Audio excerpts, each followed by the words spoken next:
আকাশবাণী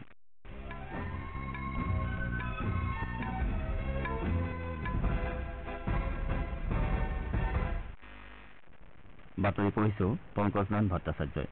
এতিয়া প্ৰধান বাতৰিসমূহ হৈছে ৰাষ্ট্ৰপতি শ্ৰীমতী দ্ৰৌপদী মুৰ্মুৱে তদৰ্থ প্ৰধানমন্ত্ৰী নৰেন্দ্ৰ মোদীক কেন্দ্ৰত এখন নতুন চৰকাৰ গঠনৰ বাবে আমন্ত্ৰণ জনাইছে। ৰাষ্ট্ৰপতি ভৱনত কাইলৈ সন্ধিয়া 7:15 প্ৰধানমন্ত্ৰী তথা নতুন চৰকাৰৰ শপত গ্ৰহণ অনুষ্ঠানৰ আয়োজন কৰা হৈছে। চিবিআইয়ে প্ৰাক্তন ৰেলমন্ত্ৰী লালু প্ৰসাদ যাদৱ আৰু তেওঁৰ পৰিয়ালৰ লোকসকল জড়িত থকা বহুচৰ্চিত ভূমিৰ বিনিময়ত চাকৰি কেলেংকাৰীৰ চূড়ান্ত অভিযোগনামা আদালতত দাখিল কৰিছে। নতুন দিল্লীত কংগ্ৰেছ ৱৰ্কিং কমিটিৰ এখন গুৰুত্বপূৰ্ণ বৈঠক চলি আছে। ওড়িশাত সোমবাৰে বিজেপিৰ প্ৰথমগৰাকী মুখ্যমন্ত্ৰীয়ে শপত গ্ৰহণ কৰিব আৰু ইয়াৰ বাবে প্ৰস্তুতি চলি আছে। আৰু আন্তঃৰাষ্ট্ৰীয় যোগ দিৱস উপলক্ষে তথ্য আৰু সম্প্ৰচাৰ মন্ত্ৰালয়ে যোগ সাধনৰ ইতিবাচক দিশ সন্দৰ্ভত ৰাইজৰ মাজত সজাগতা বৃদ্ধিৰ বাবে কেতবোৰ বিশেষ কাৰ্যসূচীৰ প্ৰস্তুতি চলাইছে।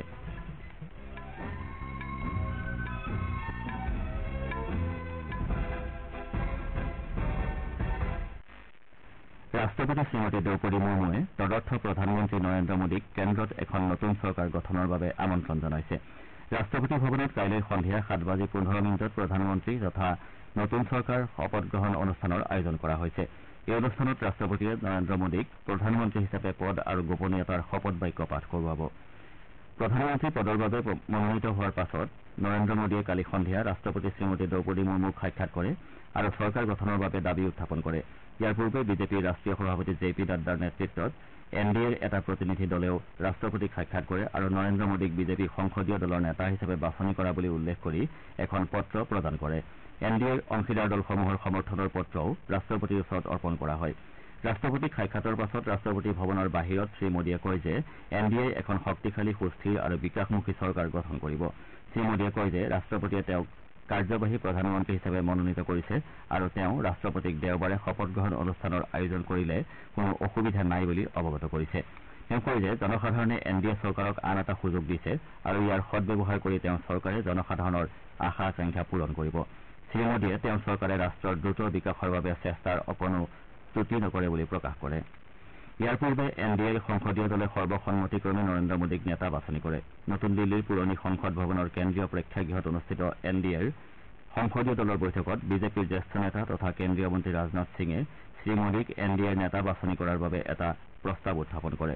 বিজেপিৰ জ্যেষ্ঠ নেতাসকলৰ লগতে মিত্ৰজোঁটৰ সকলো সহযোগী দলৰ নেতাই এই প্ৰস্তাৱক সমৰ্থন কৰে। শ্ৰীমোদীক লোকসভাত বিজেপিৰ নেতা আৰু বিজেপিৰ সংসদীয় দলৰ নেতা হিচাপে বাছনি কৰা হয়। শ্ৰীমোদীৰ নাম প্ৰস্তাৱ কৰি ৰাজনাথ সিঙে কয় যে এই পদৰ বাবে শ্ৰীমোদী আটাইতকৈ উপযুক্ত ব্যক্তি।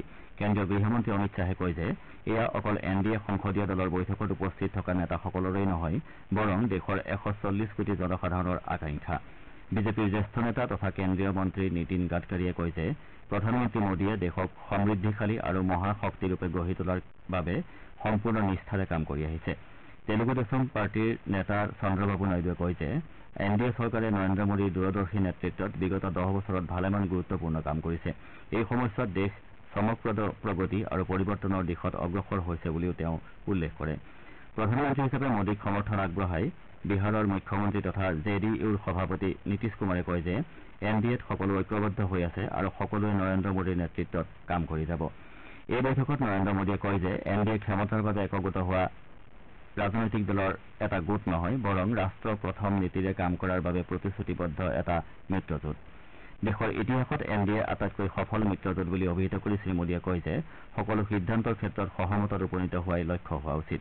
তেওঁ কয় যে দেশৰ জনসাধাৰণে 22খন ৰাজ্যত চৰকাৰ গঠনৰ জনাদেশ প্ৰদান কৰি এনডিএক তেওঁলোকক সেৱা কৰাৰ সুযোগ দিছে। এনডিএ চৰকাৰে জনসাধাৰণৰ জীৱন ধাৰণৰ মান উন্নয়ন সুশাসন আৰু উন্নয়নত গুৰুত্ব আৰোপ কৰিব বুলিও শ্ৰীমোদীয়ে প্ৰকাশ কৰে। বাংলাদেশৰ প্ৰধানমন্ত্ৰী শ্বেখ হাছিনা নতুন দিল্লী অভিমুখে ৰাওনা হৈছে। তেওঁ তৃতীয়বাৰৰ বাবে প্ৰধানমন্ত্ৰীৰ দায়িত্ব ল'বলগীয়া নৰেন্দ্ৰ মোদীৰ শপত গ্ৰহণ অনুষ্ঠানত উপস্থিত থাকিব। নৰেন্দ্ৰ মোদীয়ে কাইলৈ প্ৰধানমন্ত্ৰী হিচাপে শপত গ্ৰহণ কৰিব।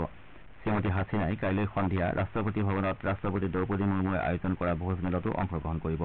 শ্ৰীমোদীয়ে তেওঁৰ শপত গ্ৰহণ অনুষ্ঠানত উপস্থিত থাকিবলৈ বাংলাদেশৰ প্ৰধানমন্ত্ৰীগৰাকীক টেলিফোনযোগে আমন্ত্ৰণ জনাইছিল। শ্বেখ হাছিনাই প্ৰধানমন্ত্ৰী নিৰ্বাচিত হোৱাৰ পাছতে শ্ৰীমোদীক অভিনন্দন জনাইছিল। টেছলা আৰু স্পেচ এক্সৰ মুখ্য কাৰ্যবাহী বিষয়া ইলন মাস্কে তৃতীয়বাৰৰ বাবে প্ৰধানমন্ত্ৰী নিৰ্বাচিত হোৱা নৰেন্দ্ৰ মোদীক অভিনন্দন জনাইছে।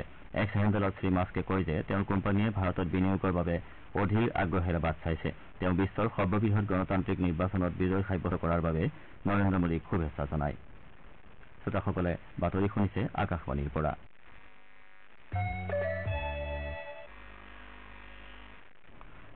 CBIয়ে প্ৰাক্তন ৰেলমন্ত্ৰী লালু প্ৰসাদ যাদৱ আৰু তেওঁৰ পৰিয়ালৰ লোকসকল জড়িত থকা বহু চৰ্চিত ভূমিৰ বিনিময়ত চাকৰি কেলেংকাৰীৰ চূড়ান্ত অভিযোগনামা আদালতত দাখিল কৰিছে। বিশেষ আদালতে এই অভিযোগনামা সন্দৰ্ভত 6 জুলাইত বিবেচনা কৰিব। ইয়াৰ পূৰ্বে যোৱা বছৰৰ 4 অক্টোবৰত আদালতে প্ৰাক্তন ৰেলমন্ত্ৰী লালু প্ৰসাদ যাদৱ, তেওঁৰ পত্নী ৰাবড়ী দেৱী, তেওঁৰ পুত্ৰ তথা বিহাৰৰ প্ৰাক্তন উপ মুখ্যমন্ত্ৰী তেজস্বী যাদৱকে ধৰি অন্যান্যসকলক জামিন মঞ্জুৰ কৰিছিল। আন এটা গোচৰত CBIয়ে ভাৰত ৰাষ্ট্ৰ সমিতিৰ নেতা কে কবিতাৰ বিৰুদ্ধে দিল্লী আবকাৰী নীতি গোচৰত এখন সম্পূৰক অভিযোগনামাও দাখিল কৰে। বিশেষ ন্যায়াধীশ কাবেৰী বায়জাই 6 জুলাইত এই গোচৰৰ শুনানিৰ দিন ধাৰ্য কৰিছে। আদালতে কে কবিতাৰ ন্যায়িক জিম্মাৰ ম্যাদ 21 জুন পৰ্যন্ত বৃদ্ধি কৰিছে। নতুন দিল্লীত কংগ্ৰেছ ৱৰ্কিং কমিটিৰ এখন গুৰুত্বপূৰ্ণ বৈঠক চলি আছে। এই বৈঠকত কংগ্ৰেছৰ সভাপতি মল্লিকাৰ্জুন খাৰ্গে, জ্যেষ্ঠ নেতা ছোনিয়া গান্ধী, ৰাহুল গান্ধী আৰু দলৰ সাধাৰণ সম্পাদক প্ৰিয়ংকা গান্ধী ৱাদ্ৰাকে ধৰি দলীয় নেতাসকল উপস্থিত আছে। শেহতীয়া লোকসভা নিৰ্বাচনত দলৰ প্ৰদৰ্শনক লৈ আলোচনা কৰাৰ বাবে এই বৈঠক আহ্বান কৰা হৈছে। ৱৰ্কিং কমিটিৰ বৈঠকৰ পাছত আজি সন্ধিয়া কংগ্ৰেছ সংসদীয় দলৰ বৈঠক অনুষ্ঠিত হ'ব। দলৰ নৱনিৰ্বাচিত লোকসভাৰ সাংসদসকলৰ লগতে ৰাজ্যসভাৰ সাংসদসকলো এই বৈঠকত উপস্থিত থাকিব। ওড়িশাত সোমবাৰে বিজেপিৰ প্ৰথমগৰাকী মুখ্যমন্ত্ৰীয়ে শপত গ্ৰহণ কৰিব আৰু ইয়াৰ বাবে প্ৰস্তুতি চলি আছে। এই শপত গ্ৰহণ অনুষ্ঠান ভুৱনেশ্বৰৰ জনতা ময়দানত অনুষ্ঠিত হ'ব। ইয়াৰ পূৰ্বে সেইদিনা পুৱা বিজেপিৰ বিধায়িনী দলৰ বৈঠক অনুষ্ঠিত হ'ব। শপত গ্ৰহণ অনুষ্ঠানৰ প্ৰস্তুতি চলি আছে যদিও বিজেপিয়ে এই পৰ্যন্ত মুখ্যমন্ত্ৰী কোন হ'ব সেয়া চূড়ান্ত কৰা নাই। জানিব পৰা মতে দিল্লীত দলৰ সংসদীয় পৰিষদে ওড়িশাৰ নতুন মুখ্যমন্ত্ৰী নিৰ্বাচন কৰিব। বিজেপিৰ 78 গৰাকী বিধায়কেৰে গঠিত বিধায়িনী দলৰ বৈঠকত নেতা নিৰ্বাচন কৰা হ'ব আৰু এই বৈঠকত দলৰ দুগৰাকী কেন্দ্ৰীয় পৰ্যবেক্ষক উপস্থিত থাকিব। মুখ্যমন্ত্ৰী পদৰ বাবে সম্ভাৱ্য কেইবাগৰাকী প্ৰাৰ্থীৰ নাম উচ্চাৰিত হৈছে। ইয়াৰ ভিতৰত উল্লেখযোগ্য হৈছে ছবাৰৰ সাংসদ তথা প্ৰাক্তন কেন্দ্ৰীয় মন্ত্ৰী জুৱেল ওৰাম, জ্যেষ্ঠ নেতা তথা সাংসদ ধৰ্মেন্দ্ৰ প্ৰধান, নৱনিৰ্বাচিত বিধায়ক ক্ৰমে সুৰেশ পূজাৰী, মোহন চৰণ মাঝি আৰু জম্মু কাশ্মীৰৰ প্ৰাক্তন উপ ৰাজ্যপাল তথা কেগ গিৰিশ চন্দ্ৰ মুৰ্মু। ৰাজ্যখনত নিৰ্বাচনী প্ৰচাৰত বিজেপিৰ জ্যেষ্ঠ নেতা নৰেন্দ্ৰ মোদীয়ে ওড়িশাৰ নতুন মুখ্যমন্ত্ৰীগৰাকী ভূমিপুত্ৰ হ'ব বুলি প্ৰতিশ্ৰুতি দিছিল।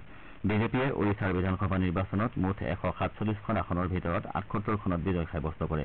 আনহাতে বিজেডিয়ে 51খন, কংগ্ৰেছে 14খন আৰু অন্যান্য দলে 4খন আসন লাভ কৰে।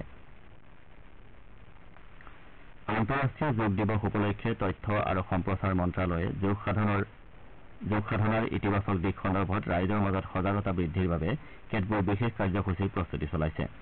কালি তথ্য আৰু সম্প্ৰচাৰ মন্ত্ৰালয়ৰ সচিব সঞ্জয় জাজু আৰু আয়ুষ বৈদ্য ৰাজেশ কোটেচাই এই বছৰৰ আন্তঃৰাষ্ট্ৰীয় যোগ দিৱসৰ লগত সংগতি ৰাখি প্ৰস্তুত কৰা কাৰ্যসূচীসমূহ পৰ্যবেক্ষণ কৰে। আন্তঃৰাষ্ট্ৰীয় যোগ দিৱসৰ লগত সংগতি ৰাখি আকাশবাণী আৰু দূৰদৰ্শনে যোগ বিশেষজ্ঞৰ সাক্ষাৎকাৰ আৰু কেতবোৰ প্ৰাতঃ অনুষ্ঠানৰ পোনপটীয়া প্ৰচাৰ কৰিব।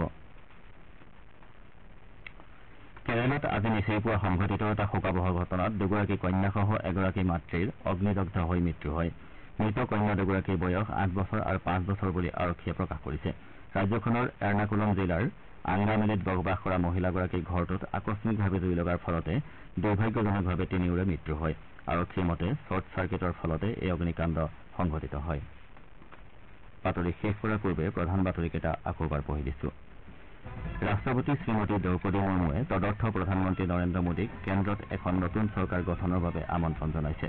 ৰাষ্ট্ৰপতি ভৱনত কাইলৈ সন্ধিয়া 7:15 প্ৰধানমন্ত্ৰী তথা নতুন চৰকাৰৰ শপত গ্ৰহণ অনুষ্ঠানৰ আয়োজন কৰা হৈছে।